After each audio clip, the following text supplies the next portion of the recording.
નમસ્કાર મિત્રો, વિડીયોમાં તમારું સ્વાગત છે। ગુજરાતમાં દશામાનું વ્રત ખૂબ જ શ્રદ્ધા અને ભક્તિભાવપૂર્વક ઉજવવામાં આવે છે। ગુજરાતી પંચાંગ અનુસાર અષાઢ વદ અમાસ એટલે કે દિવાસાના દિવસે આ વ્રતની શરૂઆત થાય છે। 2026માં દશામાના વ્રતનો આરંભ 12 ઓગસ્ટના રોજ થશે।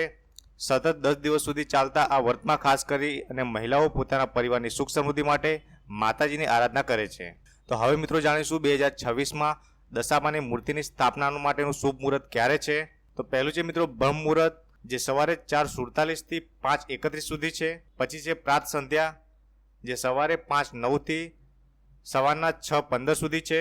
પછી છે અમૃતકાળ, જે સવારે 4:38 થી 6:06 વાગ્યા સુધી છે, એટલે કે 13 ઓગસ્ટની સવાર ગણી શકાય। પછી છે વિજય મુહૂર્ત, જે બપોરના 2:54 થી 3:46 સુધી છે।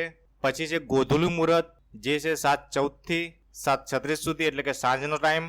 પછી છે નિશિતા મુહૂર્ત, જે છે બીજા દિવસે એટલે કે 13 ઓગસ્ટની રાત્રે 12:23 થી લઈ અને 1:07 સુધી। તો આવી રીતે મિત્રો આ હતા દશામાની વિધિના જે મુહૂર્ત હોય છે તે। આપણા ગુજરાતમાં દશામાના વ્રતનું ખૂબ જ મહત્વ છે। દશામાતાને મા પાર્વતીનું સ્વરૂપ માનવામાં આવે છે। દશામાનું વ્રત મુખ્યત્વે કુટુંબમાં સુખ શાંતિ અને સમૃદ્ધિ અને સારા સ્વાસ્થ્ય માટે કરવામાં આવે છે। આ દિવસો દરમિયાન સ્ત્રીઓ ઉપવાસ રાખી અને દશામાતાની અને પીપળાના વૃક્ષની પૂજા કરે છે અને ખાસ દોરો તેમના ગળામાં ધારણ કરે છે, જેનો શુભતાનું પ્રતીક માનવામાં આવે છે।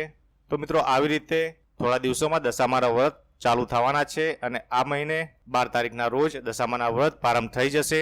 તો મિત્રો તમે પણ દશામાને માનતા હોય તો કોમેન્ટમાં જય દશામાં લખો અને વિડીયોને લાઇક કરી શેર કરો। તો બસ મિત્રો મારા વિડીયો માટે આટલું જ।